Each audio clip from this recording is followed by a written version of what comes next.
Oh, hey, what's good, everybody?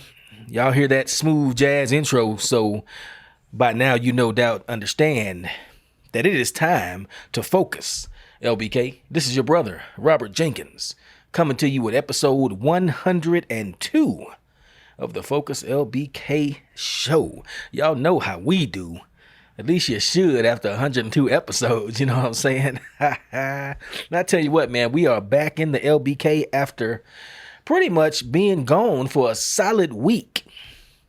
So what it was we had traveled. First of all, the family and I traveled on a work trip. I took them along to Turkey, Texas. Now, if y'all ain't never been to Turkey, Texas, I strongly suggest you go. But before I get into why you should go, I'm going to tell you where else we went. We also, after we went to Turkey, Texas on Friday and Saturday of last week, we came back home for one day, and then I had the pleasure of traveling solo to the Big Easy, New Orleans, NOLA, man, Crescent City, all them monikers for the same place. You know that place that's below sea level, so it flood all the time and get hurricanes, and they got graves above ground, but they also got Mardi Gras and parades and the birthplace of jazz pretty much. Well, we had the pleasure of going down now to the boot. I say it's the tip of the boot. You know what I'm saying? It really was a pleasure too. Now it was for work, but y'all know I work doing what I do anyway, slanging these cameras. So really it was play. I don't know, is slanging cameras, is it really work? It's so fun to me. You know what they say, if you do something you love, you'll never work another day in your life. And I've found that to be largely true. Sometimes slinging cameras ain't as fun as other times, but it's always better to be out in the field slanging a camera somewhere than it is to be doing almost anything else I can think of. Notice I said almost. It's some stuff out there I probably would rather do besides slanging a camera, but some things you just can't do all the time. I can slang these cameras anytime. So we're down there in Turkey, Texas. Before we get into New Orleans, let me roll it back and tell you what had happened. What had happened was, it was this dude. No, I'm just playing. What had happened was the city of Lubbock. We shoot this podcast called LBK Rhythm and Roots, and it focuses on all of the exquisite music talent or musical talent that we have here in the hub city. And it's hosted by a cool cat named Jason Robertson. And Jason arranges all of the people that we interview. He's a musician himself, so he knows all these cats. And, man, he set us up to do a gig and record the owners and one of the people that works at the Hotel Turkey. Now, if you ain't never been to Turkey, Texas, let me tell you, it's only about an hour and a half from here. Right on out 6282, head on out Idalou. Catch 62 north after a while, you know what I'm saying? Roll straight up there. It's an easy, beautiful country drive. And boy, when I say beautiful, man, it's exquisite.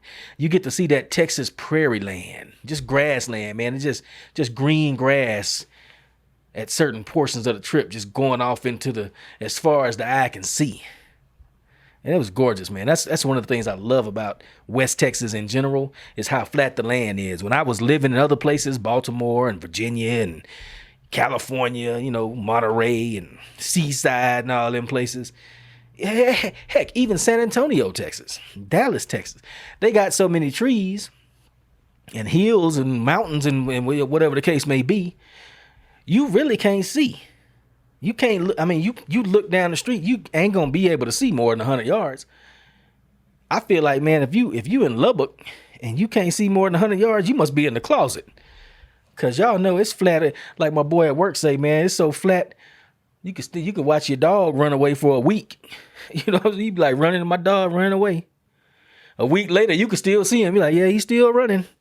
That's how flat it is around here. But since I ain't gonna say born. I wasn't born here in Lubbock, but I'm bred here in Lubbock. Feel like I was born here. Got here when I was like 3, and I just grew up my whole life being able to see. And when you go to other places that have trees and hills, yeah, it looks pretty. They are good looking things. It is nice to have some geographical relief, they call it. But at the same time, it's just not as beautiful to me because I grew up being able to see. So I feel claustrophobic I feel like the world closing in on me sometimes when you be, especially like you on a freeway, you trying to in Maryland or Virginia, you trying to get on the freeway, and you know how you merging like this, and you want to look back and see what's coming, and you can't even see nothing because there's trees right here. Like that sound like, to me, that feel like a death trap. You just gotta gun it. If you know me, I ain't got no problem gunning it, so I downshift and hit it, but we'll make it work. But I'm just saying, trees and hills ain't all it's cracked up to be. Anyway, we talking about Turkey, Texas. And Turkey is a little old town. I'm trying to remember. I made a video about it. I'm making a video about it right now. We editing the podcast. And I think the sign said it got like 362 people or something like that. 252 or something like that. So it's only got a couple hundred people in it. But it's got the Hotel Turkey. Now, the Hotel Turkey is an old school hotel from like the 1920s and 30s. And it looks like it too, man. It's dope on the outside. It's got our typical West Texas brick exterior. It's got flags all on it. But inside, man, it's old school. It's old fashioned. Look old fashioned. Feel good when you go in there. You know what I'm saying? Feel like grandma's house or something. Feel like grandma's house down the street, probably. You know what I'm saying? The way that hotel looking, you know your grandma must live around the corner from it.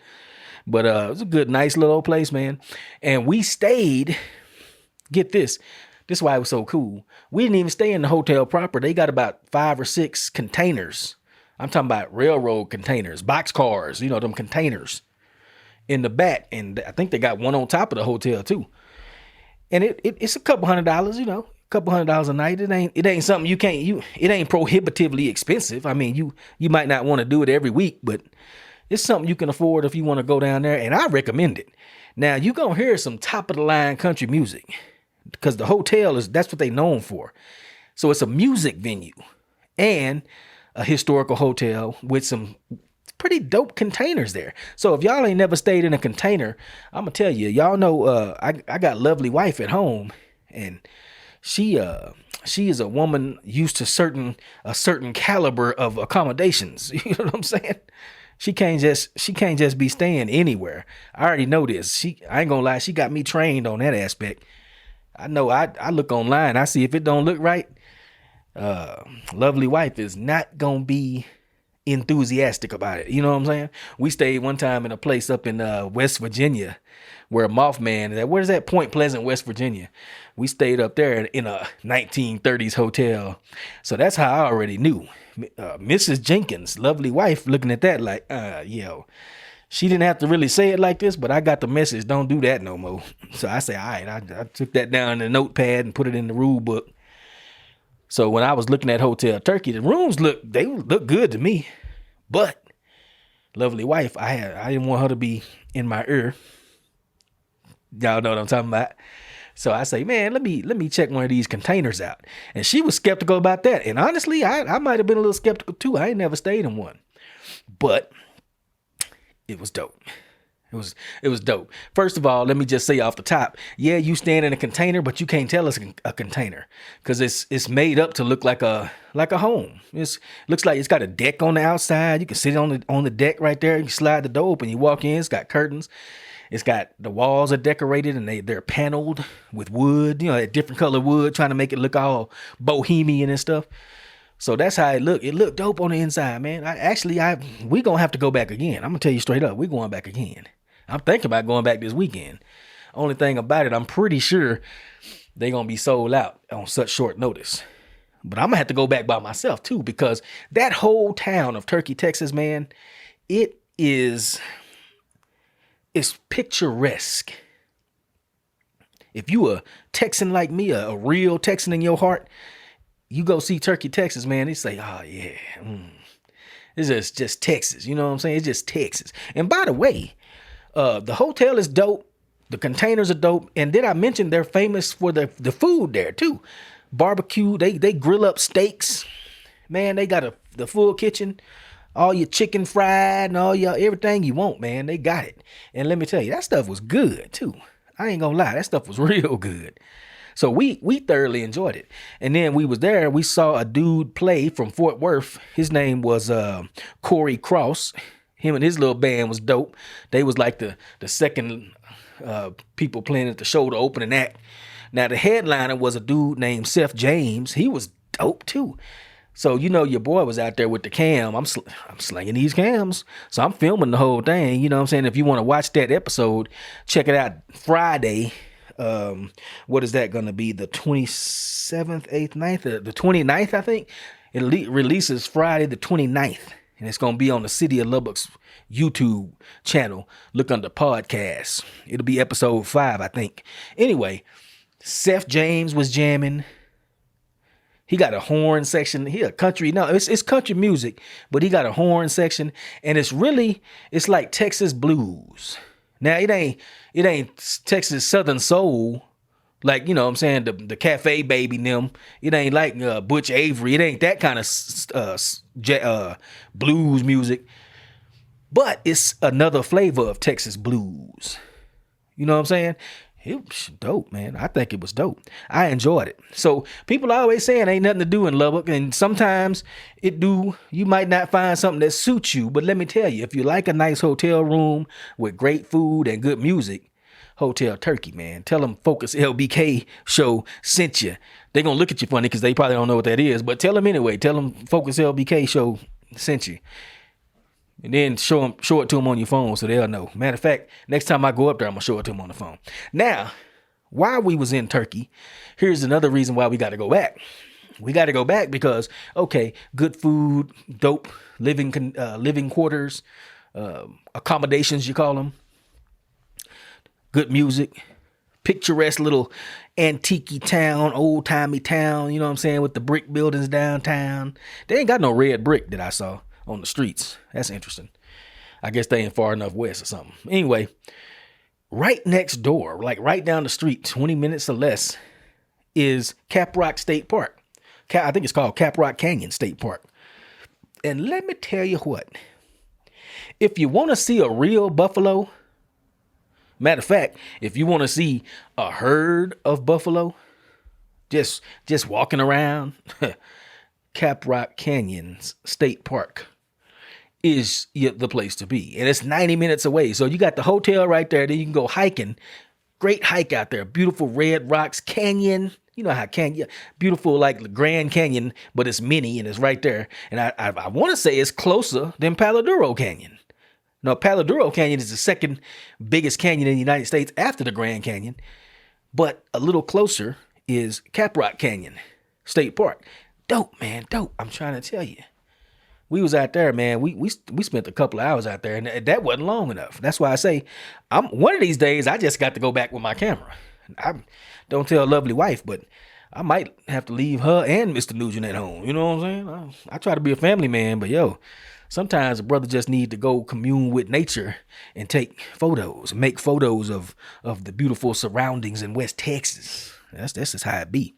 Anyway, Hotel Turkey in Turkey, Texas, 90 minutes away. Strongly recommended. Caprock Canyon State Park, right down the street. Like, I think it's like 12 miles or 20 miles or something. Right down the street from Hotel Turkey. I think it's in a place called Kittiquay. Quitaquay? I don't know. Kittiquay. I think it's Kittiquay, Texas. Right down the street from Turkey, Texas. Both of those are well worth the little 90-minute trip. Inexpensive weekend getaway. Just great, man. Awesome. Recommend y'all go check it out. Now, the other place, so we went there on Friday the 15th and Saturday the 16th. Sunday the 17th, I was home. Monday the 18th, bright and early, I was at the airport flying out again. They got your boy ripping and running. And I flew all the way to, Big D. Well, ain't really all that way. Flew to Big D. You know, and y'all know that's about a 45-minute flight. Maybe an hour on a bad day. Then I waited 4 hours or whatever it was, and then I flew another 45 minutes or an hour to New Orleans. So in other words, 2-hour flight, 6-hour day. You know, you see how that work. Y'all know how that worked. Got to New Orleans, man. We got to the hotel. We stayed at I think it was the Sheraton. We had a convention down there, man, for all us camera slinging types. And I tell you what, they done created a monster. You know why? They done created a monster because they done taught your boy how to make them vertical videos for Instagram and all that. And at first, I ain't gonna lie, I was a little bit hesitant. No, I wasn't hesitant. I was resisting making them videos because I went to school for this stuff. You know what I'm saying? I was gonna say I paid money for it. I didn't really pay money for it. I paid my military GI Bill, a little chunk. Went to school, learned how to do slang these cameras, how to slang them right. And got about 10, 11 years of experience. Got, this gear ain't cheap. The time and effort that it takes to learn this stuff is not inconsiderable. So in other words, I have a lot invested in the slanging these cameras properly. So to me, to take vertical video, I always felt that was an affront to my sensibilities as a camera walla. I say camera walla. I mean camera dude in Urdu. Camera walla. Had a cat at an Indian wedding, was talking about me one time in Urdu, and he's like, "Hey, camera walla." I say, "Yeah, I'm the cameraman is right here. You right." Anyway, for a real camera walla, somebody that's trying hard to perfect their craft, you gonna turn the camera sideways like this and shoot vertical? Man, you know what that remind me of? That remind me of so-called gangsters in the hood when they be shooting. And that brings up another thing. We're going to get into gun violence because this touches on it. So that's an apt metaphor. But it reminds me, turning that camera sideways, reminds me of these gangsters that shoot like this. They be shooting with the gun sideways. First of all, like, come on, dog. Look at YouTube, man. It's a million gun channels out there. They'll tell you how everything you need to know. Don't shoot like this. Shoot like, you're supposed to push it straight out like that. I don't know if y'all can see me. You're supposed to, like that. Now you want me to, so you're supposed to push the camera out like this, horizontal, so you can take advantage of that resolution, 1920 by 1080. 3840 by whatever, 2620 or whatever it is for 4K. But you're going to turn it sideways and lose all your resolution. And look, that's the same thing as turning the gun sideways when you shoot. It just look ignorant to me. You know what I'm saying? It look like, really? And that's why it's galling to have to give in to the trend of shooting sideways. But I can't lie to you. They done messed around and taught me something. I say, hold up. Talking about 15-second videos or less. And they teach you how to make them go viral and stuff. I probably ain't finna be messing with all that, trying to make them go viral, because you got to use the algorithm. That means you got to use certain songs and all that. I'm a creator, man. I'm gonna use my music. I'm gonna make my music probably, or at least find some that fit what I'm trying to do, not just using something because it's trending. That's the part I can't get with. Okay, y'all got me shooting vertical, but I ain't finna be, my grandma always said, don't ever say what you ain't ever gonna do, or what you will never do, because you'll probably end up doing it one of these days. So right now, I don't feel like I'm finna be shooting vertical and using they trending music. That's too much. That's a bridge too far. You know what I'm saying? I can't travel. That's a deal I can't make. Anyway, they done got me shooting vertical. Matter of fact, I probably try to put a link down here. You can see my first little offering when I was down in New Orleans. I shot just some, the surroundings, the environment down there, and shot it vertically. Kind of felt bad. I guess I felt a little less bad every time I got a shot. And I put that stuff together, man. I made a little beat and threw a couple of lyrics on top of it. I say, this is why they got me, because I discovered it's like making haiku. I always wanted to make video poems. Poetic videos where the visuals, the music, the editing, and the lyrics all go together as a poem. That's what that's something I've been thinking about for years. I did a couple of examples of them. I might put them down here in the thing too, in the show notes. But I done discovered if you shooting vertical and they only expecting you to shoot 10 seconds or so. Well, if you flowing at 72 beats per minute, which is a nice southern flow, dude, that's one bar of music. So you can make a dope beat, one bar lyrics, and then make your little video. Oh, they done messed up. They done created a vertical monster. Y'all remember Method Man used to say Takal. I guess I'm vertical. Vertical. I'm gonna be trying to be Takal myself now. It was good though, man. Now, here's one of the things that happened in New Orleans. Of course, when you go to New Orleans, you gotta eat the food. So I ain't gonna lie, I love the LBK. I love steak and chicken fried steak and all that good stuff. The stuff we specialize in, Mexican food, all that. Of course, everybody loves your tacos and your nacho. Everybody, we know how we do in Texas. Now, when you go to New Orleans, you got to have a seafood because all the good stuff we do here in the LBK, I'm probably not going to be buying too much seafood here. I eat some catfish or something here, but that's about it. You know what I'm saying? In New Orleans, I guess they call it.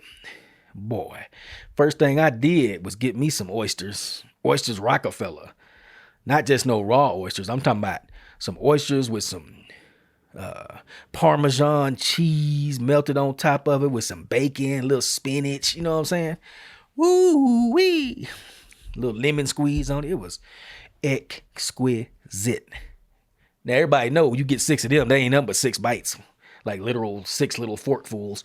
So of course then you get your Gulf shrimp and grits casserole, shrimp and grits, Gulf shrimp, sauteed Gulf shrimp and grits, cheesy grits. That was delicious. You get your fried seafood, you get your broiled seafood, you get your grilled, everything. Boy, I just OD'd on seafood. I ain't gonna lie. And I'm gonna have to admit, I got some beignets. In case y'all don't know what that is, that ain't nothing but funnel cake. They try to make it look like it's beignets. It's a French pastry only found in New Orleans. First time I ever had some in 2019 at Cafe Du Monde, which is the famous joint down there you got to go to. First of all, it took an hour to get through the line, like literally. And then second of all, get to the table and find out I done waited an hour for, it ain't nothing but funnel cake batter, but they don't fry it in oil. I think they bake it, or I don't know what they do because it's a thicker type of pastry, but it tastes like a funnel cake, and it even got powdered sugar on it. I say, man, I done waited in line for an hour to get some funnel cake. So I wasn't going to get no funnel cake this time, but I was there, went in New Orleans, do like the New Orleans do. And I say, let me get some of this funnel cake. But I didn't go to no Cafe Du Monde, sit there for no hour trying to just waiting in line. I just went to Cafe Beignet right across the street from the hotel. And I ain't gonna lie, it was pretty good. Pretty good. So everybody know the food in New Orleans is good. Your seafood and your beignets. And they coffee at Cafe Beignet was exquisite, I will say. They Cafe au lait, really good.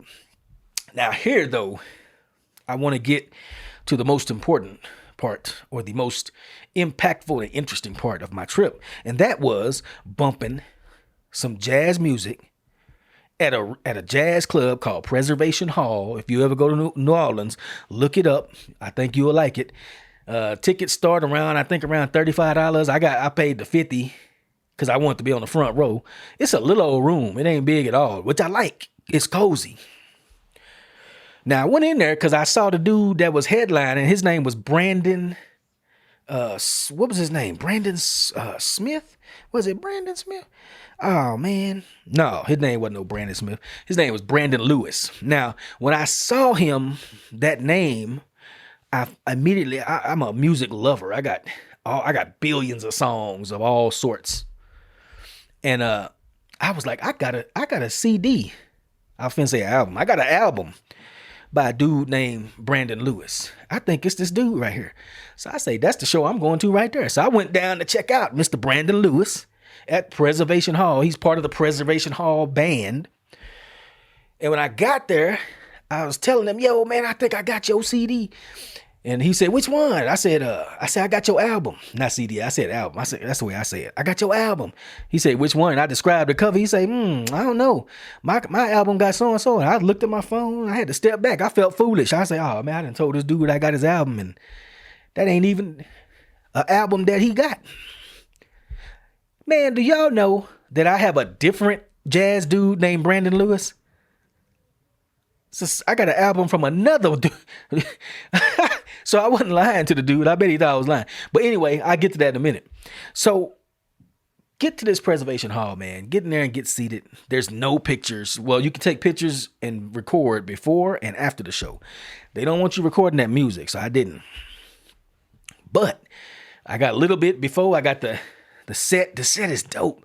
The venue is just old school. It used to be a real old jazz club back in like the early 1900s. So it's not even, it looks the same. You know what I'm saying? It's just a little room, man. It's not very big at all. It's probably 5 benches in there, maybe 6 or 7 benches in there. You just sit on the benches. And I'm like literally from here to the camera watching these dudes play. They like 4 feet away from me. I'm sitting on the front row. And they was jamming. And this cat, Brandon Lewis, man, he a young cat. I bet you he about 30. He 35 max. I don't even think, yeah, he 35 max if I didn't ask him his age. But what had happened was after they finished playing, me and him got to chit chatting and we was talking and he told me about there's a cat whose music, this cat is like 93, just passed away. One of the original jazz musicians from Preservation Hall back in the day when it used to be a club. So this older gentleman, this older jazz cat that he hang out with, had all kinds of music that had never been recorded. So, of course, the young Mr. Brandon Lewis, who be jamming on that trumpet, he got with this gentleman and helped him get that music and made into an album. So he just so happened to have a car full of them albums. He was selling them out the trunk, basically. And shoot, I bought one. It was like 30 bones. I say happily. And that's a real album, too. It's a vinyl album. I got to get my record player out. And haven't listened to it yet, but I bet it's going to be dope because it's old school jazz. They play some new stuff. I'm sure he does. He's a great musician. This is another thing. Everybody in that group, it was about 1, 2, 3, 4, 5. It was 6 of them. I think it was a sextet. Maybe a quintet, but I think it was a sextet. Brandon Lewis front and center on trumpet. You had an older white gentleman right here. You had a younger white gentleman right here on clarinet. You had a brother on the bass, a brother on the piano, and a brother on the drum. And let me tell you what I like about these. Everybody in that band not only could play, they could sing. Everybody took a turn and sang one of their songs. Not one of their songs, one of the old jazz standards. And that's what I was tripping on. A young cat, about 30-something, playing with much older gentlemen. They all grooving. They all at ease and having fun and talking smack to each other. Talking smack to us, the audience. I say smack like good smack. You know what I'm saying? Jamming. I say, man, this is a once-in-a-lifetime experience. If you ever go to New Orleans, go peep out Preservation Hall. It's online. You can get your tickets online and go check them out. We got lucky. They said it's usually packed in there. We got lucky. It was a good crowd, but it was plenty room. So y'all know I'm a West Texan to my heart. I like some elbow room around me. I don't like being packed up in nothing. Anyway, they was dope. Now, after the show, I got to chopping it up with this cat, Brandon Lewis. And that's when he told me he had an album in his car. And the gentleman had passed away recently. So I think he said I bought the first one. I got the first one that was sold back at the crib. And y'all forgive me, I don't have the name of it, but I'm going to put a picture down here. Y'all know how we do. And while we were walking, he was mentioning, get this, that he was getting ready to move to England, London, England, to do some music over there with his family. He got a young little son or a little daughter, I think, married, young family, little kid. And you know why he said he was moving? Know why matter of fact, he said, not only am I moving, he say, now is a real good time to get out of here. You know why? It's so tragic, man. Gun violence. Now, New Orleans and gun violence ain't new. But he said, and other people told me too, it seemed like it's worse and worse and worse. And I reflected on that, man. And it's just so many thoughts that was going through my head. Like, I'm an original hip hop head. I'm that cat that was in that generation when there was no hip hop. And then all of a sudden there was hip hop. And hip hop used to be great. The stuff I listen to today, well, I still listen to my old stuff. Now I still search because I'm a music connoisseur. So I search for good hip hop. But I usually listen to old time tested stuff because we already know it's good.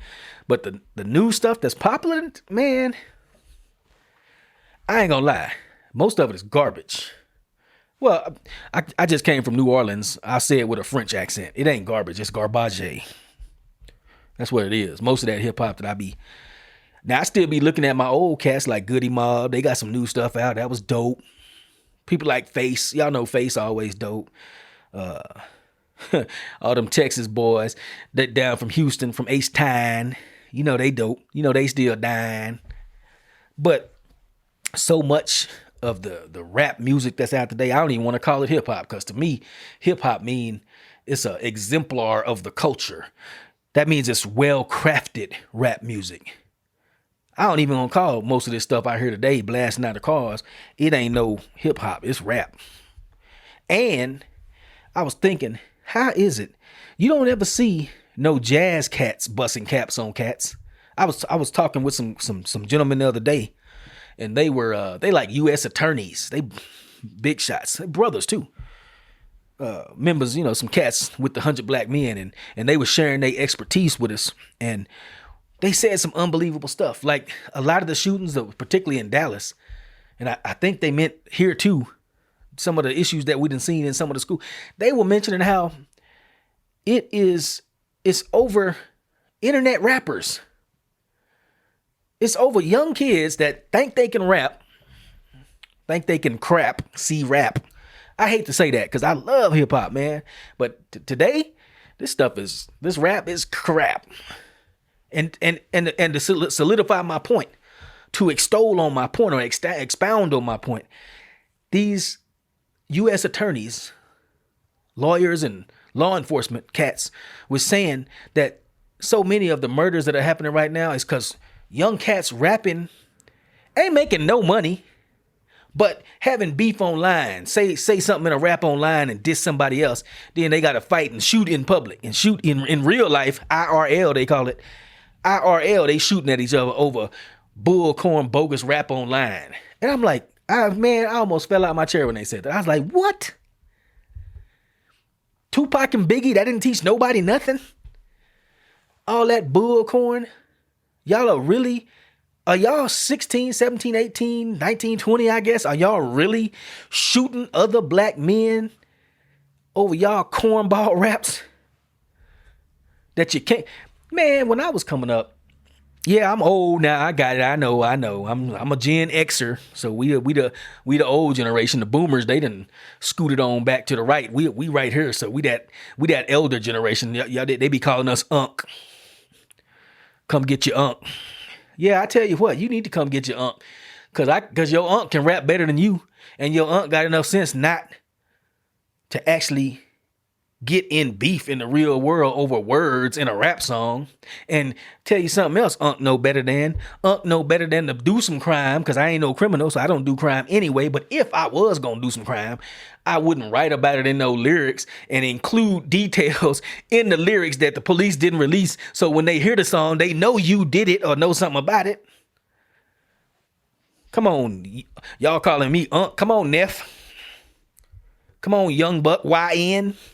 All them YNs out there tripping over whack music online, actually shooting people in real life. And that's why I say, man, I just got to face the fact. Black culture has disintegrated and degenerated into garbage and lunacy. This is why we do this. Look around you. Do you see any other people in the United States shooting up their neighbors over music, online music, where you ain't even getting paid? I guarantee ain't none of these fools making no money off this. I guarantee. You know what I'm saying? How you making a so-called rap song and then shooting at other cats?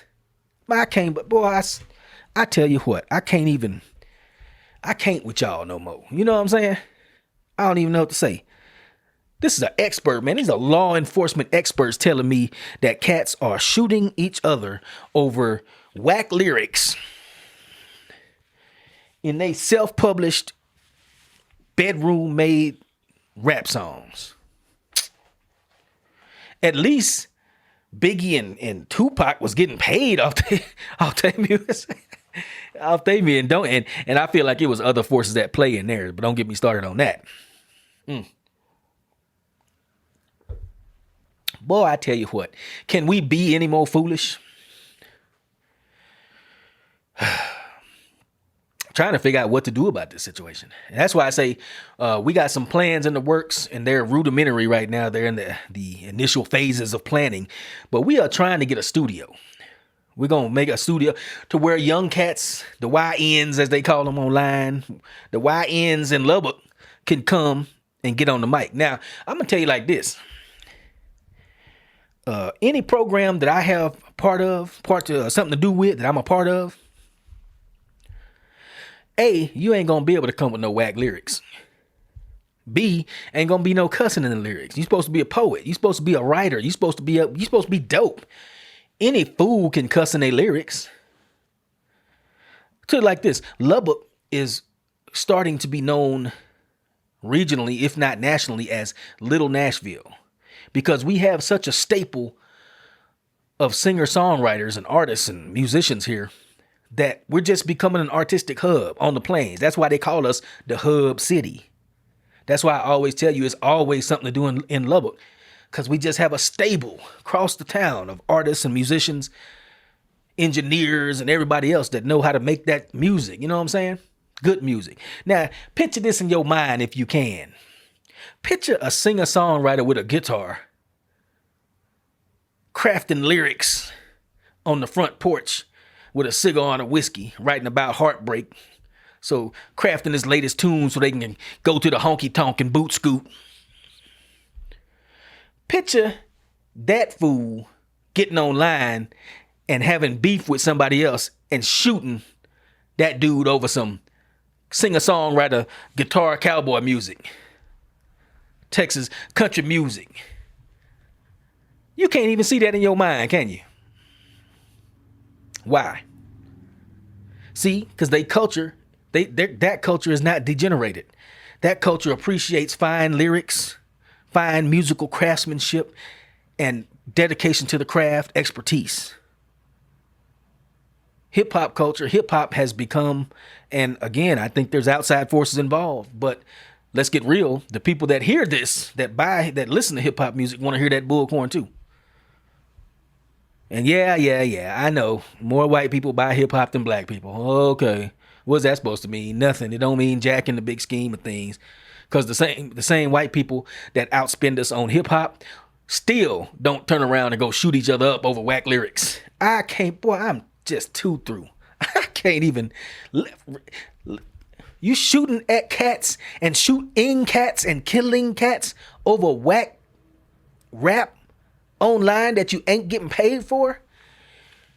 My mind is blown. I don't even know what to say, to the point where it's just the utter ridiculous. You got to make up a word that's so ridiculous. This is ridiculity. It's like, what? Y'all kidding me? Are you joking? And why? How little hope do you have to have in your life if you shooting people over that?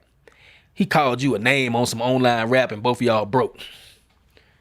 Ain't nobody getting paid over nothing. Like it would be okay to do it if you was getting paid. It ain't okay to do it, no way. That's just a degeneration of our culture.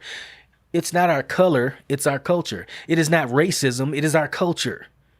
Culture is like, if you a fish, culture is the water that you swim in. It's the plankton, it's the water, it's the H2O molecules, it's all the plants, it's all the everything. And when that water becomes polluted, you breathing that water in as a fish, you getting polluted. That is what is happening to us. Our families have degenerated to the point where we don't teach our kids anything. It's a good segment of the population who have not raised their kids at all. It was some online comedian, I think. Was it Charleston White? He say, problem with the black community is we crack babies having babies. Crack babies having babies. Nobody has raised their family. I won't say nobody because I raised my family. I know plenty of black people that have, but there is a subset of the population. And unfortunately, it's a sizable subset that has utterly failed in their roles as parents. And that utter failure is on display in such ridiculity, as I say, as shooting people over homemade rap. Come on. Man, I don't even know what to say. I like to try to close things out on a positive note, but I'm at a loss. I'm just like, really? They shooting each other over lyrics? But I don't know how much further we can fall. We must be near rock bottom. So I tell you what, y'all was saying, what's the solution? I don't like to, in the Air Force, man, they told us don't complain unless you got a solution. And my solution ain't nobody gonna like. First of all, we need to give up nonsense notions like all cultures are equal. All cultures are not equal. You judge a culture just like you judge anything else. The Bible say you judge a tree by its fruit. Well, you judge a culture by its fruit too. And you see the fruit we producing, so that tell you our culture ain't about nothing. I'm sorry to say it. We got to let that hip hop culture go. Why don't you get in on some of that jazz? Oh, well, you probably won't do that because that takes dedication, skill, and craftsmanship.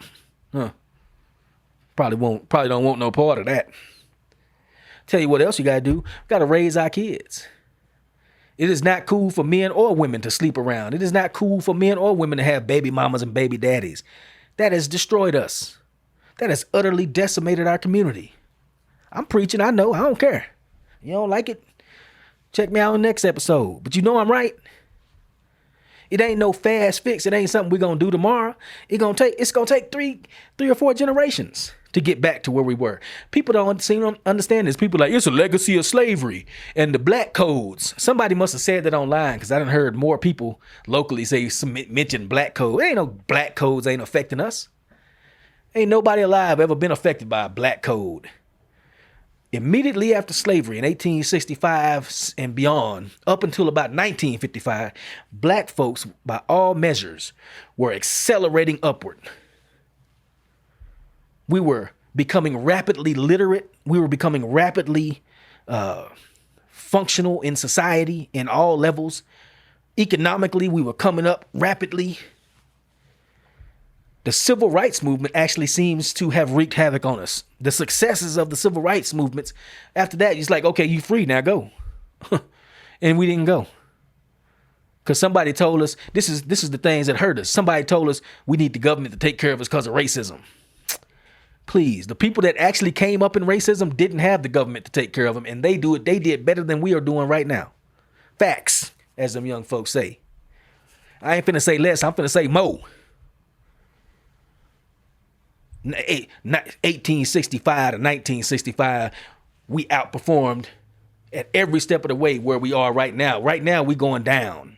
We were at the zenith of our accomplishments in this country in the 60s, just before the Civil Rights Act, 64, 63. That was the zenith of black people in this country. Read Walter Williams, not Walter Williams. What's my man name? The black economist named Thomas Sowell. See, people don't like Thomas Sowell because he say it ain't racism, it's culture. But he don't just say that. He's a dude. He documents it with numbers and statistics. And I ain't talking about no made up stuff. Census numbers. Ain't no legacy of slavery. Hey, if it's a legacy of slavery, why it didn't affect us till 1965? Slavery was over in 1865. Ain't no legacy of slavery. Ain't no black codes. It's the family has fallen apart. I was reading a book one time, and they were talking about this very thing, the tragic shortcomings of black American culture. And it was a cat he was from Africa. They were like conservationists, and they were over there trying to save elephants. Because, in Africa, various people be poaching elephants, illegally killing elephants and getting the tusks. I'm told primarily for the ivory for Chinese medicine and stuff. I don't know what else, but I'm sure there's other factors, but that's part of it apparently. And the cat was talking about how they would kill these big male elephants that had these big old tusks, and that would leave orphans. And the baby elephants who were orphaned from the illegal poaching of elephants, they would put them in this big park, national park, to save them. And they discovered that without the father figures, the male elephants that were killed because of their tusks, for their tusks, these young male elephants, when they grew up, were just berserkers. They just running amok, tearing up elephant society, as it were. And they were amazed to say it's because the fathers weren't around.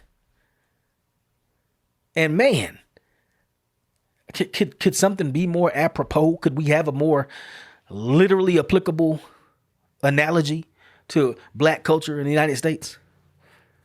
You got a whole generation of black males that have not been in place. You got it's not a generation, it's multi-generations by now. You got 2 or 3 generations of black males that have not been playing their position. Black women who have been incentivized not to let males play their position. We got a culture that glorifies pimping and all this that also contributes to the degeneracy in the culture. And then what do we have to show for it? What we see in today. So when people tell you all cultures are equal, they are not. When people tell you you don't need a man in the house, that person hates you.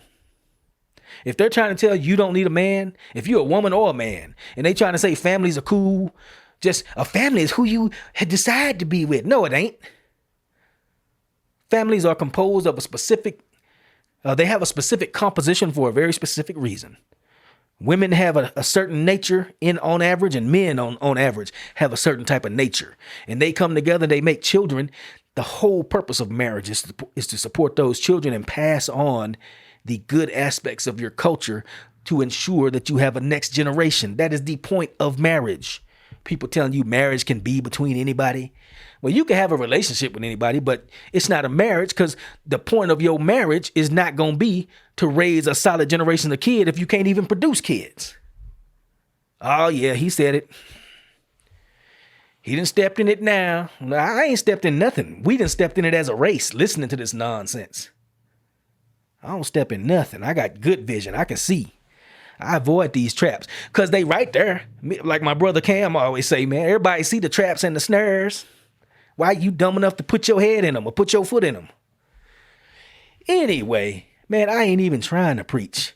I'm trying to take refuge and solace in this beautiful trip to New Orleans. It's a beautiful trip to Turkey, Texas that we experienced. But it all played back into gun violence. The jazz scene in New Orleans is about to lose a young cat that played like he got an old soul named Brandon Lewis, because the gunplay then took family members of several of his bandmates. He say it's hitting too close to home. He say he got to skate. I say, I hear you, man. I skate too if it was that bad. I was talking to some cats the other night. I say, man, I think we need to have a clinic and teach these young black men that walking around slanging all these guns. We need to have, I know a brother that teaches concealed carry classes, and he probably knows the law well. We need to get that guy and some of these U.S. attorney types and all that to teach a class to these at-risk young men to let them know the devastating consequences of improperly using a firearm. And when I mentioned that, it didn't seem to be received too well. It was received in silence. I don't know what that means. We'll see. I'm going to push it forward. I think it's a good idea. The reason I think it's a good idea is my dad, Mr. Robert Jenkins Jr. I'm the third. Robert Jenkins Jr. taught me from an early age. He taught me and three of my brothers, all four of us, the importance of handling firearms properly and safely, the true use of firearms, how you do not use a firearm. You got 4 black men that are avid Second Amendment enthusiasts and who have never been to jail over no bullcorn. Doing well in life, chilling.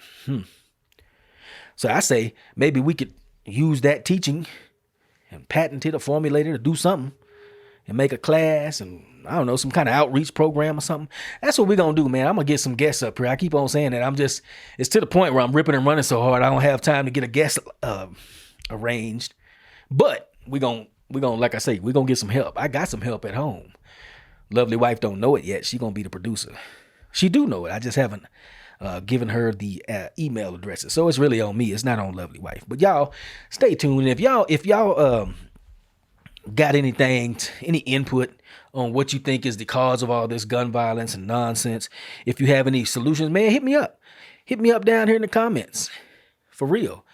And yeah, I got it set up to where you have to be a paying customer to comment. So please drop a nickel in the bucket and drop your comment in there with your nickel, your 2 cents. It ain't even got to be a nickel. It could be your 2 cents. For real. Anyway, y'all, this is your brother Robert Jenkins urging you to peep out more of that good mellow jazz and let that influence your soul and your culture and your mind state so maybe we can get away from these whack lyric MCs online shooting each other in real life behind fake stuff they talking about online. I don't know. Just seems so stupid and tragic to me. Heavenly Father, help us, for we don't know what in the world we are doing.